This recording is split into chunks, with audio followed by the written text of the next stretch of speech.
Hello বন্ধুরা, আমি সুস্মিতা। নতুন আরও একটা ব্লগ ভিডিওতে সবাইকে স্বাগত জানাই। নতুন আরও একটা দিন তোমাদের সাথে শুরু করলাম। কে কোথা থেকে ভিডিওটা দেখছো এবং কেমন আছো অবশ্যই কিন্তু কমেন্ট করে জানিও।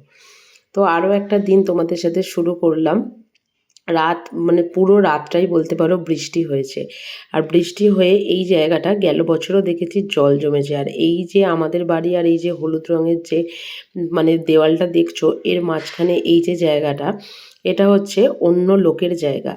তবে এখানে একটা জিনিস খুব ভালো দেখেছি, অন্য লোকের পাশে জায়গা থাকলে আমরা কী করি যে সেই জায়গাটা নোংরা ফেলে ফেলে বা মানে সবজির খোসা ফেলে ফেলে সেই জায়গাটাকে অপরিষ্কার করে রাখি। কিন্তু এখানে যার জায়গা, মেনলি আমাদের বাড়ির পাশে যে জায়গাটা, সেখানে আমাদের বাড়ির মালিককে দেখেছি যে যদি হয় না কখনো কখনো আমরাও ওপর থেকে হয়তো কোনো প্যাকেট ফেলি বা ওনারাও ফেলে, সেটাকে ঝাঁট দিয়ে দিয়ে পরিষ্কার করে রাখা। এমনকি এই যে জলটা জমেছে, জলটা কিন্তু আমাদের যে বাড়িটা সেই বাড়িতে কিন্তু কোনো রকমভাবে দেওয়ালে ঠেকেনি, কিন্তু সেই জলটাকে মানে বার করে দেওয়ার চেষ্টা বা সেই জায়গাটা সুন্দর সুন্দর গাছ বসানো, এইসবগুলো দেখলেও কিন্তু সত্যি কথা বলতে খুব ভালো লাগে। হয়তো আমি ভাবি মাঝে মাঝে যে কাজ নেই তাই এগুলো করছে, কিন্তু অপরের জায়গাটাকে যে সুন্দরভাবে এইভাবে মেনটেন করে গুছিয়ে রাখছে নোংরা না করে, সেটাও কিন্তু একটা ব্যাপারই বলতে পারো। তো যাই হোক, বাইরে থেকে এসে এদিকে আমার সকালবেলা যে লেবু জলটা ওটা করে নিয়ে বাসনগুলো গুছিয়ে নিয়েছি। তবে আজকে বাড়িতে চলছে হচ্ছে সেই স্বচ্ছ ভারত অভিযানের মতন আর কি, মানে স্বচ্ছ ভারত হয় আর এখানে স্বচ্ছ বাড়ি অভিযান। কারণ হচ্ছে এই কালো আলমারিটার মাথাতে আমরা হয়তো যে কোনো জিনিস অর্ডার করলে তখন কি করি যে হাতের সামনে এই জায়গাটাতেই রেখে দিই, কিন্তু পরে দেখা যায় যে এই জায়গাটা রাখতে রাখতে আলমারির মাথাটা বেশ ভারী হয়ে গেছে। আর আলমারিটাকে যখন নড়ানো চড়ানো যায় না তখন বুঝতে পারি। আর বেশ কিছুদিন ধরে ধুলোও হয়েছে। তবে এই যে জিনিসটা দিয়ে আমি ঝাড়ছি, ওই যে সস্তায় পুষ্টিকর খাদ্যর মতন হয়ে গেছে। এবার আমি বাড়ি থেকে এটা নিয়ে এসেছিলাম আর কি একটা দোকান থেকে কিনে। মানে খুব কম পয়সার জিনিস, কিন্তু এত ভালো কাজ হচ্ছে যা বলার নয় আর কি। তাই আলমারির মাথাটাতে যত প্যাকেট বা যত খবরের কাগজ যেটাই থাকুক না কেন, সেগুলোকে সমস্ত কিছু ফেলে দিয়ে এই একটা মাদুরি আর একটা ওই ফানুস আর কি কেনা হয়েছিল, সেটাই রেখে দেওয়া হয়েছে। কারণ মাদুরটা আমাদের এই বাড়িতে অন্তত খুব কাজে লাগে। যখন আমাদের ওই বন্ধুরা আসে তখন আমরা যখন মুড়ি খাই বা কোনো কিছু খাই তখন নিচে পেতে ওটাকে সবাই মিলে একসাথে বসি। কারণ টেবিল চেয়ারে বসি তো ঠিক কথা, কিন্তু সেই সুখটা যেন আর কি হয় না, বিশেষ করে চা বা মুড়ি খাবার সময় বলতে পারো। তো ওদিকে ওটাও গুছোনো হয়ে গেছে, আর এদিকে এই টেবিলটাকেও আর কি একটু মুছে পরিষ্কার করে নিলাম। কারণ আসার পর থেকে এগুলো করা হয়নি, আর এইসব জায়গাগুলোও তো বেশ ধুলো হয়ে থাকে, আর এগুলোও তো করতেই হবে বলো। তো যাই হোক, সকালবেলা খাবার জন্য এদিকে একটু সাদা আলুর চচ্চড়ি করে নিচ্ছি। কারণ ইদানিংকালে ওই যে হয় না, যখন যে খাবারটা আমাদের কাছে খুব প্রিয় বলে মনে হয় তখন সেই খাবারটাই আর কি আমরা বেশি করে খাওয়ার চেষ্টা করি। তো যাই হোক, ওদিকে সাদা আলুর চচ্চড়িটা বসিয়েছি, আর এদিকে বরমশাই মাছটা কেটে দিচ্ছে। কারণ এই রকম মাছ আমাদের গোটা আনা হয় না, আর বাবাই এবারে দিয়েছিল গোটা গোটা দুটো ইলিশ মাছ। তো ওটার একটাই বললাম না রয়ে গেছে, তো ওটাকে এদিকে বরমশাই কেটে দিচ্ছে। কারণ আজকে করব হচ্ছে ইলিশ মাছের ভাপা। আর এর কয়েকদিন আগে তো আমি ওই ইলিশ মাছ ভাজা বা সর্ষে পোস্ত দিয়ে ইলিশ মাছের ঝাল করে করেই খেয়েছি, বরমশাই একটুও খায়নি। তো যাই হোক, ওদিকে মাছগুলো কাটতে কাটতে এদিকে আমার আলু চচ্চড়িটা হয়ে গেছে। আর এদিকে মাছের মধ্যে এবার একটু নুন হলুদ মাখিয়ে নিচ্ছি, আর ওদিকে সর্ষে পোস্ত না বেটে নিয়েছি। কারণ আমার আবার মনে হয় যে কখনো মানে আমি বাড়িতে কখনো বিয়ের আগে ইলিশ ভাপা বলো এগুলো আমরা করিনি।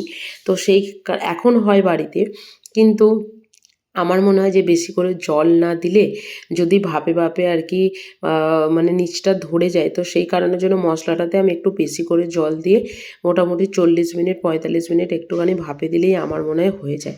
তো সেই কারণে আজকে ওই মানে মশলাটাতে একটু বেশিই জল পড়ে গেছে।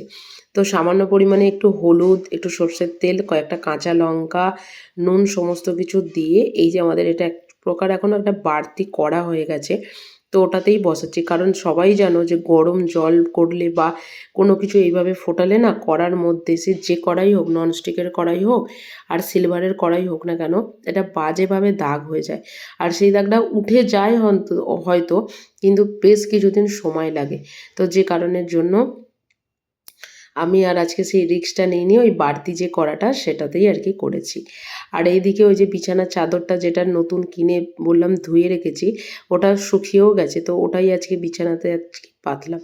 তো বাড়ির মানে ঘরের কালার বা জানালার পর্দা বা বালিশের ওয়ার যদি একটু ডিপ কালার হয় না, আমার মনে হয় যে মনটাও বেশ ভালো থাকে, যে সারা মানে চারিদিকটা একটু রংচঙে ব্যাপারটা রয়েছে আর কি। জানি না কে কে আমার সাথে একমত, অবশ্যই কিন্তু জানিও। তো এদিকে বিছানাটা আমার পরিষ্কার করা হয়ে গেছে, আর এদিকে এবার বালিশের কভারগুলো এদিকে পরিয়ে নিচ্ছি। রোজ সকালবেলা উঠে কিছু করি আর না করি, এই কাজটা করতে কিন্তু আমার দারুণ লাগে, এই বিছানা গোছানো। তাই বাড়িতে থাকলেও আর কি সবার আগে মানে ব্রাশ করার পরে সবার আগে আমার প্রথম কাজ হচ্ছে এই বিছানাটাকে গোছানো আর কি। আর এখানেও তাই, কারণ ওই বাসি বিছানা আমার কোনো দিনই বহুক্ষণ ধরে 12টা 1টা কোনো দিনই এইভাবে পড়ে থাকে না।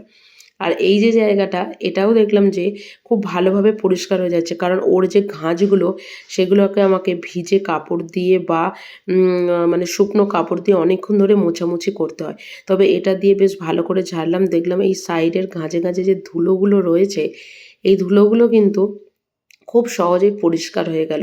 যাই হোক, এর পরের বার থেকে ওটা দিয়েই পরিষ্কার করব, কী আর করা যাবে। তো সমস্ত কিছু ঝাড়াঝুড়ি পরিষ্কার করার পরে এবার হচ্ছে ঘর ঝাঁট দেবার আর মোছার পালা।